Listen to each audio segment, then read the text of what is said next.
ఏదో మాట్లాడాలి అన్నారు. సీక్రెట్ అయితే లోపలికి వెళ్ళి మాట్లాడుకోవాలి కానీ బయటికి రమ్మన్నారేంటి? సీక్రెట్ లేవు, ఏం లేవు మాటారు. ఏదన్నా ఉంటే ముఖం మీద మాట్లాడమే. భూమే, నువ్వు చెప్పు. మాస్టారు, నిన్న ఫంక్షన్లో టేబుల్ మీద చెంచాలు కింద జారిపడినప్పుడు మీరు నందికమ్మ కింద కొంగారు. అది చూసిన నేను కొండమ్మ ఏంటా అని గుసగుసలాడుకున్నా. రెండోసారి కూడా అట్టాగే అయితే మీరిద్దరు చేయరాని పనేదో చేస్తున్నారనుకున్నా. కానీ సూత్తే ఏమీ లేదు. ఇప్పుడు ఇదంతా నాకెందుకు చెప్తున్నారు? ఏదైనా చెవులారా వినాలా, కళ్ళారా చూడాలంటారు. ఒక్కోసారి చూసే కంటిని బట్టి కూడా అర్థం ఇంకోలా ఉంటాది. మీకు నందికకు మధ్య ఏమీ లేకపోయినా ఆ క్షణం ఏదో ఉందనిపించినది. అట్టాగే సుబ్బు అనబల మధ్య స్నేహం తప్ప ఏది లేకున్నా ఇంకేదో ఉందని అందరూ అంటున్నారు. ఆ రోజు అనమని ఆపనికెళ్ళి పొరపాటున చున్ని చేతికి చిక్కినది. అది చూసిన నందిక అన్యాయం జరిగిపోయినదని గొడవ చేసినది. జరిగింది అంతే మాస్టారు.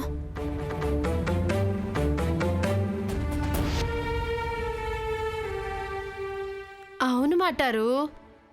ఎవరెన్ని రకాలు చెప్పినా సరే సుబ్బు మటుకు చాలా మంచోడు.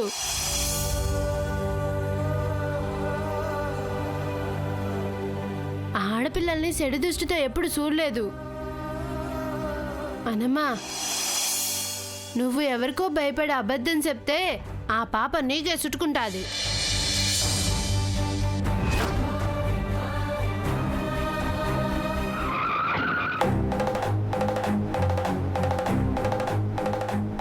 రానందిక, మీరు వెళ్ళండి ఆంటీ.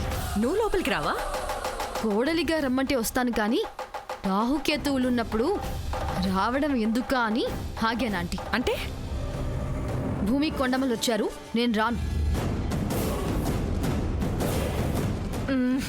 వాళ్లతో మనకేం పని లేదు కదా. విరాట్ని కలవడానికి వచ్చుంటారు. నువ్వు రా. క్లాస్లో డౌట్స్ ఇంటి దగ్గర అడగరా ఆంటీ. సుబ్బు అనన్యల మధ్య రాజీ కుదర్చడానికి వాణ్ణి వెంటేసుకుని వచ్చి ఉంటారు. వాడి ముఖం ఇటువైపు వస్తే కాళ్ళు విరక్కొడతానని చెప్పాను. కాళ్ళు ఎరగొట్టాల్సిన అవసరం లేదు కానీ కనీసం కాలర్ అయినా పట్టుకొని విరాట్ కాళ్ల ముందు పడేయండి ఆంటీ. వాడొస్తే ఆ పనే చేస్తాను. ప్రేమ మళ్ళీ మళ్ళీ రాణిస్తుందాంటీ. అనన్య పైన ఎంత ప్రేముంటే ఆ సుబ్బుగాడు మీ కూతుర్ని చూడ్డానికి వచ్చుంటాడు చెప్పండి. ఎక్కడున్నాడు?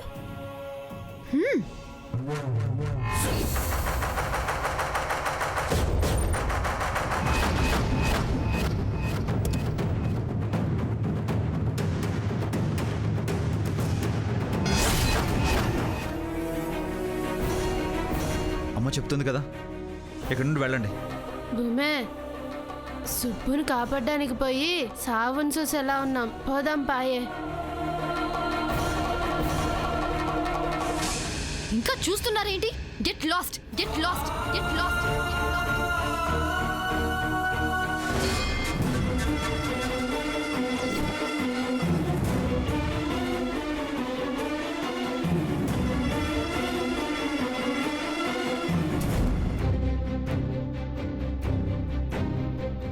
లోపలికి పద హనీ.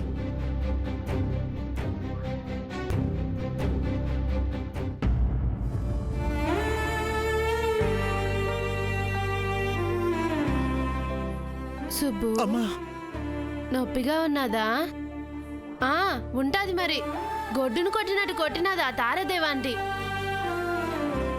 మాట వినకపోతే పశువునైనా ఓ దెబ్బేసి అదిలిస్తాం. వాళ్ళే మాట్లాడతారు, వాళ్ళే కొడతారు. మానవత్వం లేని మనుషులు. నువ్వు అప్పుడే అన్నావు ఏడు చేస్తారో ఏమో అని.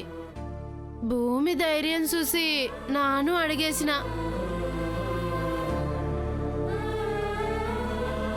ఏదో నిన్ను కొట్టించడానికి తీసుకొచ్చినట్టుంది. అమ్మా, నువ్వు అమ్మ అన్నా తప్పే, ఆంటీ అన్నా తప్పే. నువ్వంటే వాళ్ళకి గిట్టదు. భూమే, నువ్వేట ఏం మాట్లాడవు? అయ్యో భూమి భూమే, భూమి భూమే, నన్ను ఎక్కడ తీసుకెళ్తున్నావు? నిన్నే. భూమే, భూమే, భూమి ఏడు చేస్తున్నావు భూమి? అసలే సుబ్బు వాళ్ళు పుండా పోనాది. వేయ్ భూమి, ఆగు భూమి, భూమి, భూమి.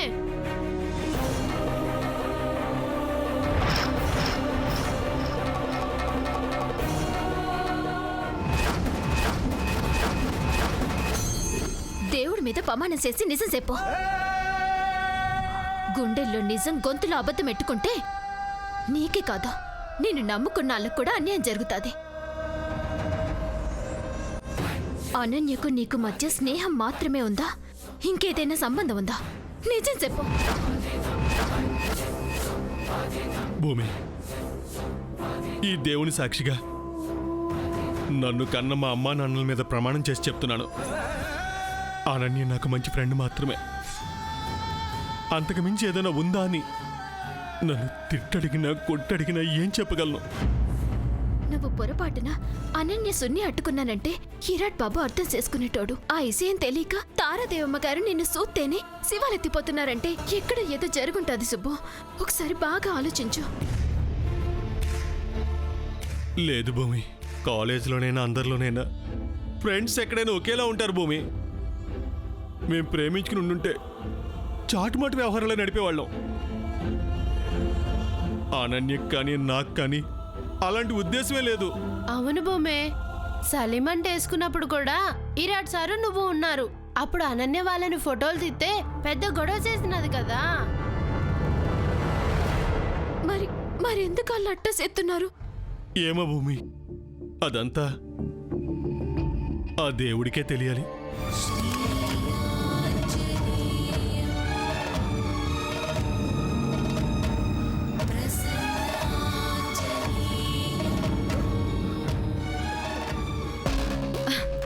కుబేర్ అంకుల్, మీ పేరుకు తగ్గట్టుగానే రిచ్ ఐటమ్ చెప్పండి. మీకేం వండి పెట్టాలో ఆర్డర్ చేస్తే అరగంటలో రెడీ చేస్తా. నువ్వు వంట చేయడం ఏంటమ్మా? మా ఇంట్లో కుక్ ఉంది. అంకుల్, వంటింట్లో కుక్ ఉంటుంది, పెరట్లో కుక్క ఉంటుంది, నట్టింట్లో చిన్న కోడలుండగా ఈ స్పెషల్ వంటలన్నీ ఎవరో చేస్తే ఏం బాగుంటుంది చెప్పండి? నువ్వింకా మా అన్నయ్యకి భార్యవి కాలేదు, అప్పుడే నీకు అధికారం ఎలా వస్తుంది? ఈ సీన్లో నీకు డైలాగులుంటాయని అనుకోలేదన్నయ్యా, అయినా మాట్లాడుతున్నావు. అంతేలే, రక్తం ఉడుకుతున్నప్పుడు సైలెంట్గా ఎలా ఉంటావు? మా నందిక ప్రవర్తన మితిమీరిపోతుంది. అయినా నువ్వు కూడా ఏం మాట్లాడకుండా సైలెంట్గా ఉన్నావేంటి? అదే ఇంతకు ముందు అయితే నందిక చంపని చెళ్ళు మనిపించేది. బావగారు, ఆంటీ మారిపోయారు. ఈ మధ్యకాలంలో తన యోగా క్లాసెస్ కూడా వెళ్తుందట్టుగా. ఏ మీకు తెలీదా? కోపం తగ్గించుకుంటే మంచిదని ఫ్యామిలీ డాక్టర్ కూడా సలహా ఇచ్చారట. నందిక, నేను చెప్పేది విను. నీకేం కావాలో చెప్పు, నువ్వేం తింటావో అడుగు. దర్జాగా సోఫాలో కూర్చుని తిను. కానీ ఇలా అందరి ముందు రెచ్చగొట్టేలా మాట్లాడుకు ప్లీజ్. మా నందిక ఇంకొక మాట మాట్లాడితే బయటకు గంటేస్తాను. విరాట్, నువ్వు విలారా? ఆంటీ, ఏంటి మీ అబ్బాయితో నటించమని చెప్తారా? No way. నా మెళ్ళో పసుపు తాడు కట్టేదాకా నేను వదలను. ఏదైనా తేడా వచ్చిందంటే తెలుసుగా, మీ అమ్మాయి మెడకి ఉరితాడు బిగుసుకుంటుంది. Shut up. పిచ్చిదానిలా మాట్లాడుకో. Get out from here. ఏంటి సార్, మీ చెల్లి సూసైడ్ చేసుకోవడానికి ట్రై చేసిందని మాకు తెలీదు అనుకుంటున్నారా?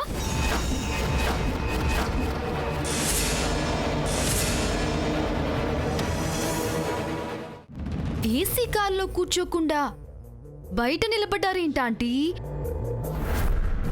చెమటలు పడతాయి కదా. ఇక చాలు నందిక,